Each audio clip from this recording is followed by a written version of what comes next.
Pay attention to the man in this video, as he is hiding the most disturbing secret. Hello, Lori. I guess it's a real mess, isn't it?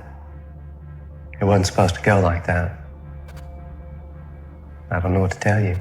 On August 13th, 1996, Gary Simmons enters an electronics store in Mobile, Alabama.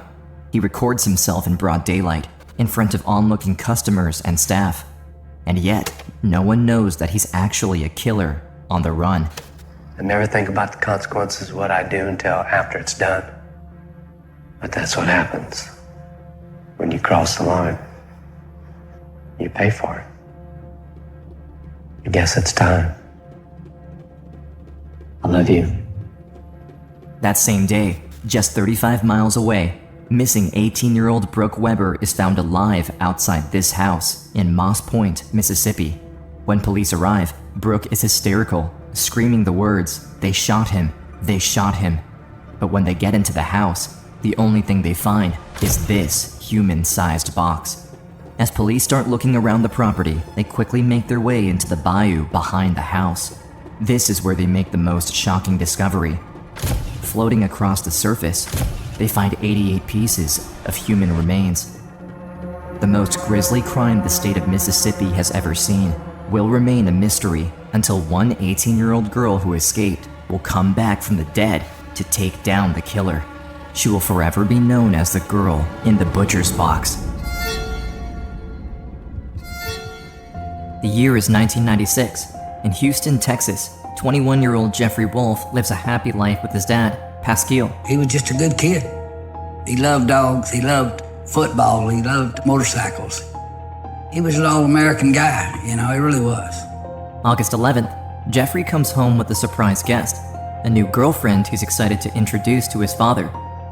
I was sitting at the house, and they drove up and introduced her. That's my new girlfriend, Brooke. She was a beautiful young girl. Jeffrey and Brooke have only known each other for a few weeks, but Pascal can tell his son is crazy about this girl.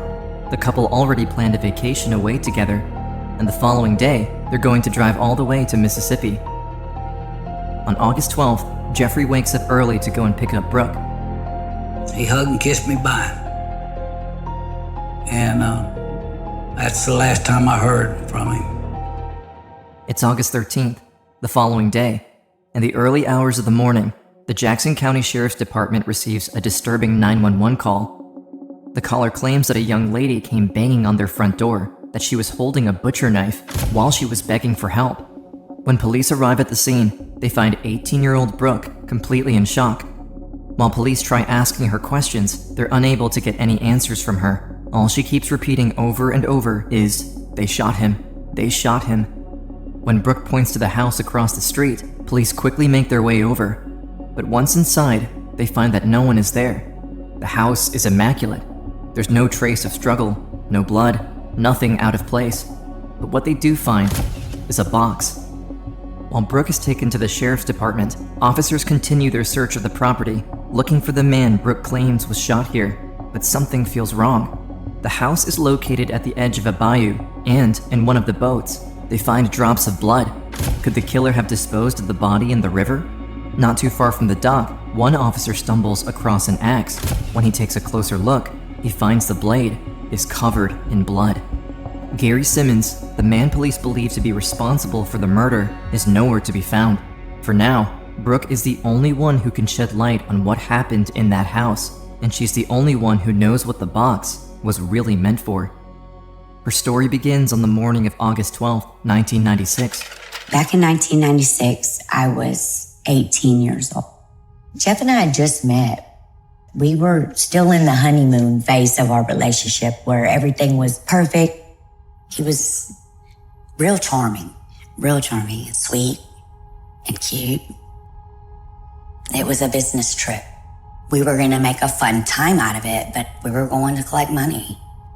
Brooke and Jeffrey make the 6-hour road trip to Mississippi. When they arrive at Gary's house, the sun has already set. I could tell something wasn't right. It was dark, and we pull up and there's not a porch light on. So that kind of was like, why don't he have the porch light on? He knows we're coming. And that man, Gary Simmons, he was sitting on the steps. And it looked kind of creepy to me. But Jeff had told me that these were his friends, so I didn't question it. I wish I would have asked questions that day. Gary invites them inside and offers them a drink. As they're standing around the kitchen, Brooke takes a seat at the nearby table. She lets the guys talk about business, which doesn't concern her at all. Although she isn't paying them much attention, she can tell the conversation is friendly. There's no hostility, no tension, nothing. I mean, I thought that they were just going to have a discussion and then it would be done. That's when I heard the gunshots. When Brooke looks up, she sees Jeffrey is shot through the chest, his blood splattered all over the blinds, his body falling to the floor, and behind him, a young man holding a gun. Brooke had no idea there was anyone else inside the house. I was like, oh, I'm gonna die. I was so scared. Gary hurries over to Brooke, grabs her in a bear hug, and carries her to the other room. He then hogties her, gags her, and locks her inside this box. It was the scariest moment of my life. I didn't know what they were gonna do to me. And that's when Gary came around. He took me out. And I was basically told how well I performed sexually, determined if I lived or if I died. Then he raped me and put me back in the box. It was dark and you're just in there alone with your own thoughts and fears, just praying for a way out. I didn't think I was getting out of that box. August 14th, 24 hours after Brooke has been kidnapped, a woman named Lori receives a disturbing package at her work. Inside is a VHS showing Gary Simmons recording himself at a mall. Hello, Lori. I guess it's a real mess, isn't it? It wasn't supposed to go like that. I guess it's time.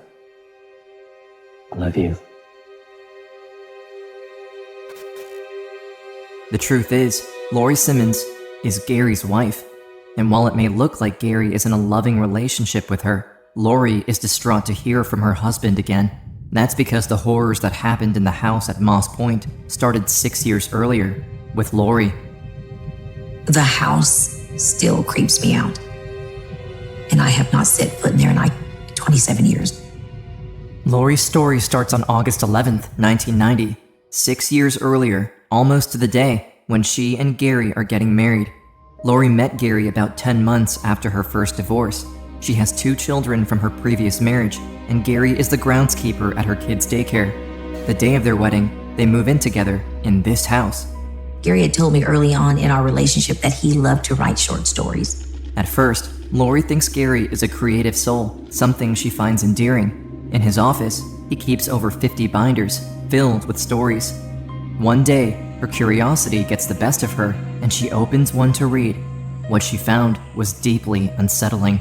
Every single story written in those binders is about a woman taken captive as a sex slave.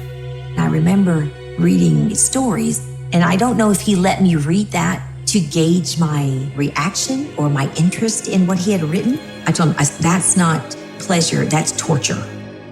And he says, well, these are my fantasies. He said, I have secrets you know nothing about. Lori doesn't want to believe the man she just married has a twisted mind, so she tries to put it aside and dismiss it. But the real dark side of Gary has not yet shown itself, until one day he tries to bring these stories to life with her. The first time Lori starts to notice Gary's behavior change comes after the birth of their first daughter. After my daughter was born, when he would want to be intimate, I told him, no, he can't. It's not time. It's too soon. You have to wait. And he said, that's not going to happen. That very evening, Gary forces himself on Lori. That was the very first time Gary raped me. Lori is in shock. She had no idea Gary was capable of that. While she hurries in the shower, no amount of soap and water can take away the filth she now feels. I wasn't quite sure on what happened, and I didn't even know if that was considered rape because we were married. But while she's trying to make sense of the situation she has gotten into, things are about to get worse. One of the stories that Gary wrote was about a box, and it was for a person. I was in the kitchen when I heard this noise and this banging. I seen he's got this huge box. One day, Lori decides to stand up to Gary and confront him. His reaction is nothing like what she expected. He doesn't yell, he doesn't argue. He stays calm and composed. But from one moment to the next, Gary has a hand at her throat, choking her so hard she passes out. When she comes to, she's lying in bed, tied by the hands and feet to the bedposts, unable to move, with Gary standing right beside her. Lori starts to panic. She can't imagine what's about to happen. I asked him, let me go, please untie me. I'm not a fan of this. He told me it was not about me. This was not about me. He then proceeds to blindfold her. Lori is scared out of her mind. She can hear him walking on the creaking floor, slowly, taunting her. He shows no signs of being angry or even upset. Lori starts to feel the coldness of a blade running against her skin, a butcher knife so sharp that if she flinches, she will get cut. Gary traces the outline of her face, almost as if he's planning to peel it off. And I was petrified. I thought I was dying that night. This was one of the fantasies that he had written about. If I made a noise, if I twitched or flinched a little bit, it aroused him. He enjoyed the pain and the agony that he was causing. Lori is holding her breath, not wanting to move, but the stiller she gets, the less he likes it. As she does her best to stay completely still, he rips her blindfold off and tells her, well, that's not fun anymore. He had already played out some of the stories in his books. Did not want to become any of the other stories. When Lori goes to the police to tell them about the rape and torture, they tell her she doesn't have enough evidence to charge Gary of the crime. There was no way for me to prove anything that happened. Lori tries to get a divorce. She calls a legal aid service asking for advice. She tells them about the sexual abuse, explaining what happened, but the answer she gets is devastating. She told me that in the state of Mississippi, you can't get divorced when you're pregnant. I said, well, I'm not pregnant. Nevertheless, the state requires Lori to take a pregnancy test in order to proceed filing for divorce. That day, Lori takes the test and finds out she's pregnant. The thought of living through this for another year is unbearable. I wanted this to be over. And it wasn't only me, it was my kids and the danger that I not only put myself in, but I put my children in, I put people in that I love. Lori asks for help and reaches out to domestic violence associations. She's pregnant with 3 kids, no job, no money, no place to go. All she has is 2 diaper bags and 2 suitcases. Finally, they find her an apartment where she won't have to see Gary anymore. But although Lori and her kids are no longer in harm's way, Gary is still close with her little brother, Timothy. It's summer 1996. Timothy comes over to her apartment, offering to help.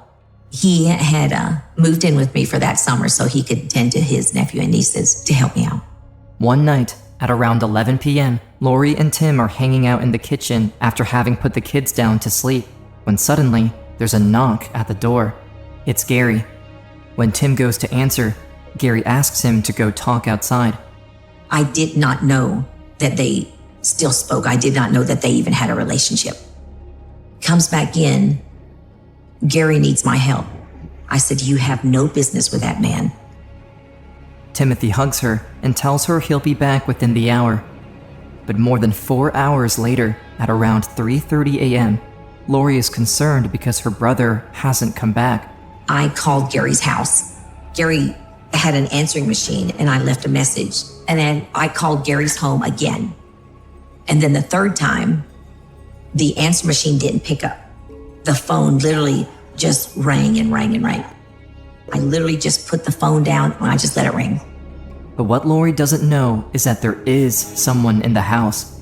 18-year-old Brooke has been tied up and locked in the box for hours.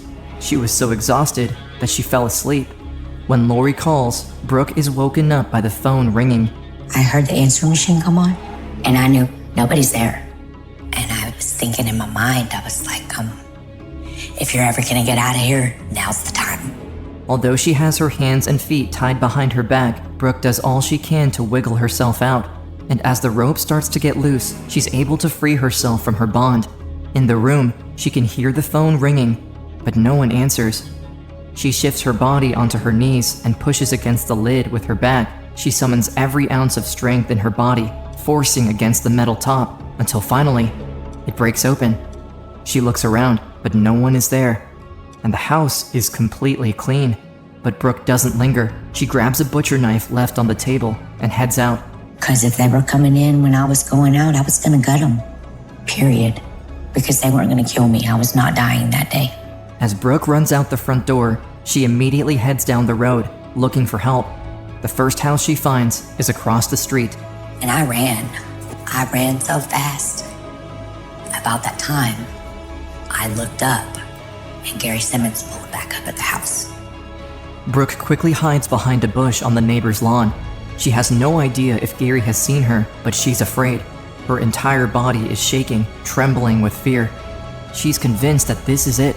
Gary is going to come back and get her, and she's going to die. Once he gets out of the car, he heads inside of his house.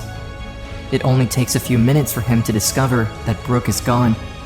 When he runs out of the house, Brooke expects the worst, but instead of going around looking for her, Gary gets back in his car and speeds off. Brooke is finally free. Not long after she knocked on the neighbor's door, police arrive at the scene, and Brooke is quickly taken to the sheriff's department. This is where she learns the truth about what happened to Jeffrey's body. I overheard them talking. And they were finding body parts that led to the bio. I was in the bedroom packing my suitcase, and my little brother showed up. He put his arm around me and he said, "They ain't gonna let you see Jeffrey." I said, "Ain't nobody gonna stop me from seeing my son. Nobody." He said, "Bubba, they cut Jeffrey up in 88 something pieces. They're looking for his body parts now." So I just fell over on the edge of the bed and I cried and I cried and I cried. Why they did that to my boy, I don't know. I never thought I'd have to bury him. August 13th, while Gary Simmons is on the run, Timothy Milano returns home to see Lori, but Lori can tell something's not right with him. He's not there. It's almost like he's checked out.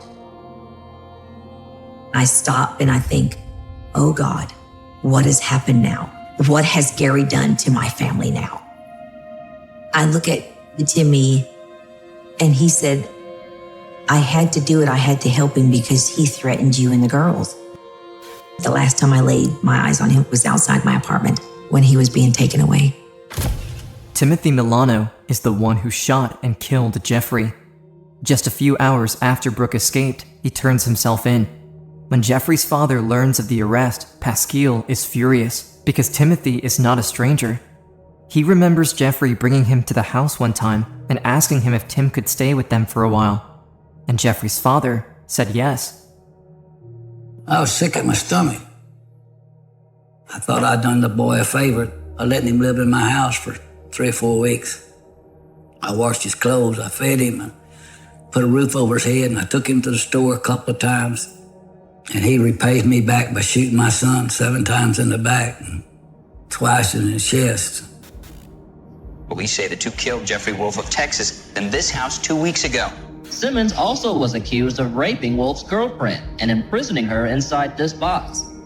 When Tim is arrested at her home, Lori learns about what happened at her old house in Moss Pointe, and she's distraught. She still can't believe that her brother would do such a thing. As for Gary, she doesn't know where he is or what his intentions are. All she knows is that Gary committed a horrible crime the day after they were supposed to celebrate their anniversary, and she's wondering if he's coming for her next. But the following day, while she's at work, someone delivers a package addressed to her. When she opens it, she finds a VHS recording of Gary. Hello, Lori. I guess it's a real mess, isn't it? It wasn't supposed to go like that. I don't know what to tell you. To my way of thinking, I didn't have much of a choice.